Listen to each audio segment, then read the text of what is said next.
America और Iran के बीच एक बार फिर जंग शुरू हो गई है। एक बार फिर दुनिया में युद्ध का संकट गहरा गया है। अमेरिका और ईरान जो पिछले कई महीनों से एक दूसरे के खिलाफ मोर्चा खोले हुए थे, बीच में 18 जून को यानी पिछले महीने की 18 तारीख को दोनों के बीच एक शांति समझौता होता है। दोनों के बीच शांति समझौते पर दस्तखत किए जाते हैं और पूरी दुनिया चैन की सांस लेती है कि शायद अब युद्ध का संकट खत्म हो गया है। दुनिया को लगता है कि अब युद्ध खत्म जब हुआ है तो दुनिया में स्थिरता आएगी। भारत में भी लोग सुकून और राहत की सांस लेते हैं, क्योंकि भारत में भी उस युद्ध का असर बहुत गहरा पड़ा था। अब एक बार फिर से जब अमेरिका और ईरान आमने सामने आ गए हैं, तो सवाल यह है कि क्या भारत में महंगाई और बढ़ेगी? सवाल यह है कि क्या भारत में एक बार फिर से पेट्रोलियम पदार्थों के दाम बढ़ेंगे और उसका असर बाकी घरेलू चीजों पर भी पड़ेगा, जिससे महंगाई बढ़ेगी, क्योंकि ट्रांसपोर्टेशन महंगा होगा अगर पेट्रोलियम पदार्थ महंगे होंगे तो एक संकट है। क्या एलपीजी सिलेंडर के दाम फिर बढ़ेंगे? रसोई गैस की कीमतों में उछाल से जो घरेलू समस्याएं हैं वो बढ़ेंगी। ये बातें हम इसलिए कह रहे हैं क्योंकि युद्ध का असर चौतरफा पड़ता है और एक बार फिर युद्ध जब शुरू हो गया है तो यही सवाल भारत में गहराने लगे हैं। इसी पर आज हम बात करेंगे। नमस्कार, बहुत बहुत स्वागत आपका जी बिहार झारखंड के इस प्लेटफॉर्म पर। आपके साथ मैं हूं अभिषेक कात्यायन। अमेरिका और ईरान दुनिया के वो दो देश जिन्होंने पिछले कुछ महीनों में एक ऐसा माहौल बना दिया, लगा कि दुनिया में युद्ध चारों तरफ बढ़ सकता है। ऐसा लगा कि विश्व युद्ध की तरफ कहीं दुनिया तो नहीं जा रही है, क्योंकि अमेरिका और ईरान दोनों एक दूसरे के खून के प्यासे हो गए थे। लगातार लड़ाई छिड़ रही थी, मिसाइलें दागी जा रही थी, बम बरसाए जा रहे थे। इस बीच एक पहल होती है और वो पहल थी शांति की। वो पहल थी दोनों के बीच युद्ध विराम की कोशिश की। और वो पहल जब होती है तो दुनिया को उम्मीदें जागती हैं दुनिया के भीतर कि शायद ये युद्ध विराम अगर कामयाब रहा तो शांति होगी। और जाहिर तौर पर वो उम्मीद परवान चढ़ी। 18 जून 2026 की वो तारीख थी जब दोनों देशों ने शांति समझौते पर दस्तखत किया। दरअसल ये दोनों देश ही युद्ध में नहीं थे। इसके अलावा इस युद्ध में एक तीसरा मुल्क भी शामिल है और वो इजराइल है।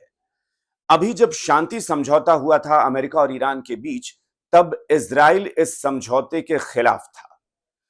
इस बीच अमेरिका की तरफ से कुछ ऐसे बयान आए जिससे लगा कि अमेरिका ने इजराइल से दूरी बना ली है और वो ईरान के साथ शांति स्थापित करना चाहता है। और इजराइल इस बात से चिढ़ा हुआ था। इजराइल को लग रहा था कि अमेरिका ईरान की बातों में आ रहा है, ईरान फिर धोखा दे सकता है। इजराइल बार बार यह कह रहा था कि हमारी तरफ से युद्ध पर कोई समझौता नहीं है, हम युद्ध करेंगे, हमारे हमले जारी रहेंगे। लेकिन अमेरिका ने इजराइल को चेताया था कि इस युद्ध के विराम में कोई दखलंदाजी ना हो। लेकिन आखिर हुआ क्या? इजराइल की क्या आशंका सच साबित हुई? क्या वाकई ईरान समझौते का उल्लंघन कर रहा था? क्या ईरान वाकई युद्ध विराम की आड़ में कोई साजिश कर रहा था? हुआ यही है। दरअसल होर्मुज स्ट्रेट, ये वो होर्मुज स्ट्रेट है जिसकी पूरी दुनिया में पिछले कुछ महीनों में चर्चा बहुत ज्यादा हुई, क्योंकि पेट्रोलियम पदार्थों की आवाजाही, जो कच्चा तेल है उसकी सप्लाई की ये चेन, ये रास्ता है जहां से तमाम जहाज गुजरते हैं। और इसी को लेकर सबसे ज्यादा लड़ाई थी। अमेरिका ने बरसों से ईरान पर प्रतिबंध लगा रखा है। ईरान को कच्चे तेल के निर्यात से अमेरिका हमेशा से रोकता रहा है और इसी बात को लेकर इस होर्मुज स्ट्रेट में लड़ाई छिड़ी हुई थी। जब युद्ध विराम हुआ तो युद्ध विराम में समझौते पर दस्तखत के तहत कुछ बातें तय की गई थी। वो महत्वपूर्ण बातें क्या थी? युद्ध विराम में समझौता यह हुआ था कि अमेरिका अगले 60 दिनों तक, यानी 2 महीने तक, होर्मुज स्ट्रेट से आवाजाही पर ईरान को टोल टैक्स नहीं वसूलने देगा। ईरान ने इस समझौते पर हामी भरी थी और कहा था कि 2 महीने तक यहां से जितने भी जहाज जाएंगे, जो कच्चे तेल की सप्लाई होगी, उसमें हम कोई टोल टैक्स नहीं वसूलेंगे। 2 महीने के बाद ईरान वहां टोल वसूलने वाला था। इस पर राजीनामा, दोनों ने राजीनामा अपना दस्तखत कर दिया था। लेकिन हुआ क्या? अभी बताया यह जा रहा है कि ईरान ने इस समझौते का उल्लंघन कर दिया है। कहा यह जा रहा है कि ईरान ने वहां से गुजरने वाले जहाजों पर ड्रोन अटैक किया। ये अमेरिका कह रहा है और अमेरिका इसी बात से बौखला गया। अमेरिका का कहना है कि ईरान ने ये जो ड्रोन अटैक किया है, ये सीधे तौर पर उस शांति समझौते के साथ धोखा है। अमेरिका का कहना है कि ईरान ने गद्दारी की है, ईरान ने धोखा दिया है। जब शांति समझौता हुआ था, जब युद्ध विराम की घोषणा हुई थी, तब यह तय हुआ था कि हम ईरान को तेल निर्यात की छूट देंगे, हम ईरान पर व्यापारिक प्रतिबंध नहीं लगाएंगे और साथ ही साथ यह भी तय हुआ था कि पिछले दिनों अमेरिका के हमले में ईरान को जो नुकसान हुआ है, उसकी भरपाई के लिए ईरान में डेवलपमेंट के नाम पर अमेरिका लगभग 300 अरब डॉलर अमेरिका ईरान को देगा।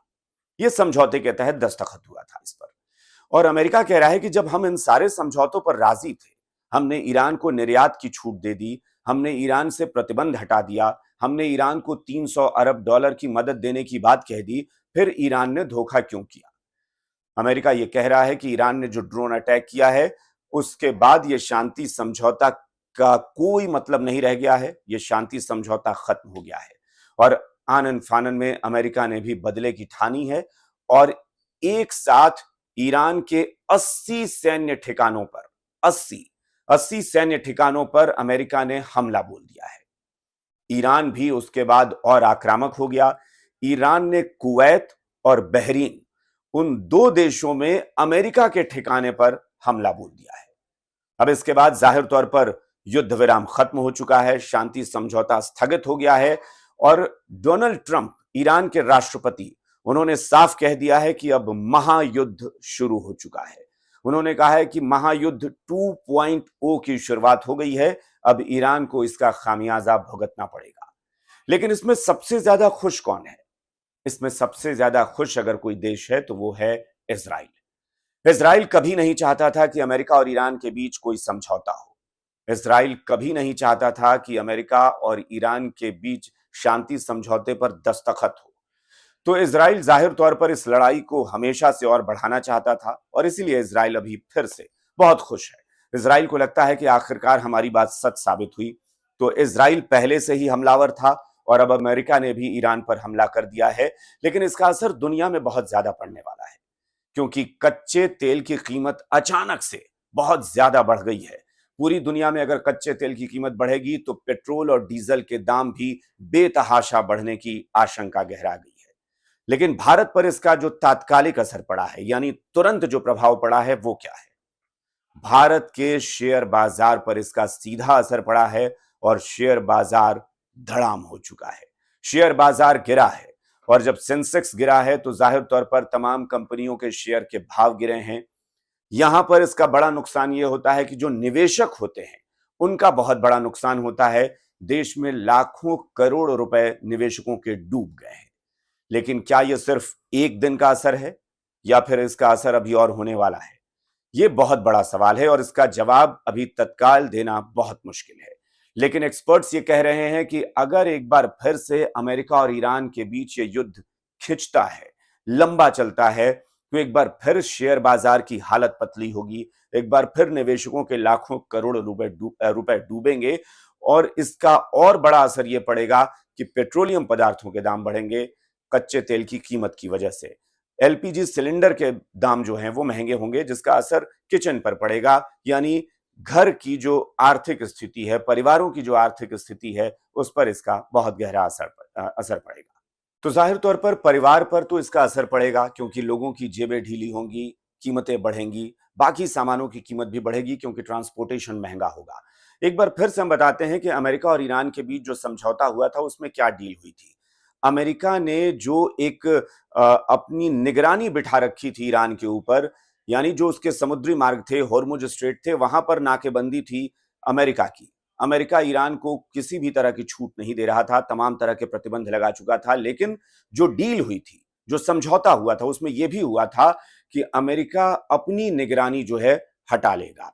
अमेरिका किसी भी तरह से ईरान के ऊपर प्रतिबंध नहीं लगाएगा और 2 महीने के लिए फिलहाल यह तत्कालिक व्यवस्था थी। ईरान को निर्यात की छूट दे दी गई थी, व्यापारिक प्रतिबंध हटा लिए गए थे और साथ ही साथ ये एक साफ तौर पर अमेरिका ने ये स्पष्ट कर दिया था कि किसी भी तरह की निगरानी वो ईरान पर नहीं रखेगा, यानी उस पर नजर बनाकर नहीं रखेगा, उस पर कोई लगाम नहीं लगाएगा। अमेरिका किसी भी तरह से ईरान के व्यापारिक मामलों में दखल नहीं देगा। तेल निर्यात की छूट दे दी गई थी और दरअसल कच्चे तेल के निर्यात के लिए एक अस्थाई लाइसेंस जो था वो भी निर्गत कर दिया था ईरान के लिए कि आपको फिलहाल के लिए हम लाइसेंस दे रहे हैं कि आप किसी को निर्यात कर सकते हैं। लेकिन जैसे ही ये युद्ध एक बार फिर शुरू हो गया है, वो सारे समझौते रद्द हो गए हैं, वो सारी बातें खत्म हो गई हैं। ईरान भी अब पूरी तरह से हमलावर है। ईरान ने भी जो समझौता किया था अमेरिका के साथ और कहा था कि हमारे परमाणु कार्यक्रम फिलहाल सारे रद्द कर दिए जा रहे हैं क्योंकि हम दोनों के बीच शांति समझौता हुआ है।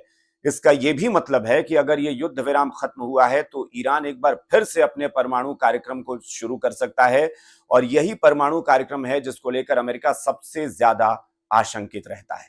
अमेरिका कहता है कि अगर ईरान ने अपने परमाणु कार्यक्रम को जारी रखा, अगर ईरान ने परमाणु हथियार बना लिए तो ये पूरी दुनिया के लिए एक बहुत बड़ा संकट होगा और यही वजह है कि अमेरिका ईरान पर लंबे समय से प्रतिबंध लगाकर चल रहा था।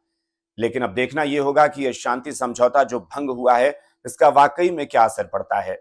दोनों देश संयम के साथ काम लेंगे, एक बार फिर से सूझबूझ दिखाएंगे या फिर दोनों खून के प्यासे होकर एक बार फिर से एक दूसरे पर हमला तेज करेंगे।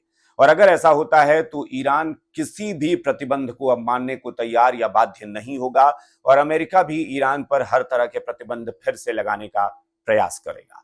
लेकिन चिंता भारत को लेकर है कि भारत पर इसका क्या असर पड़ेगा और अगर भारत पर इसका असर फिर से पड़ता है और गहरा असर पड़ता है तो सरकार के लिए एक बार चुनौतियां फिर बढ़ेंगी क्योंकि जनता के हित में सरकार को लगातार प्रयास करना होता है कि कैसे भी महंगाई पर नियंत्रण रहे, महंगाई ना बढ़े।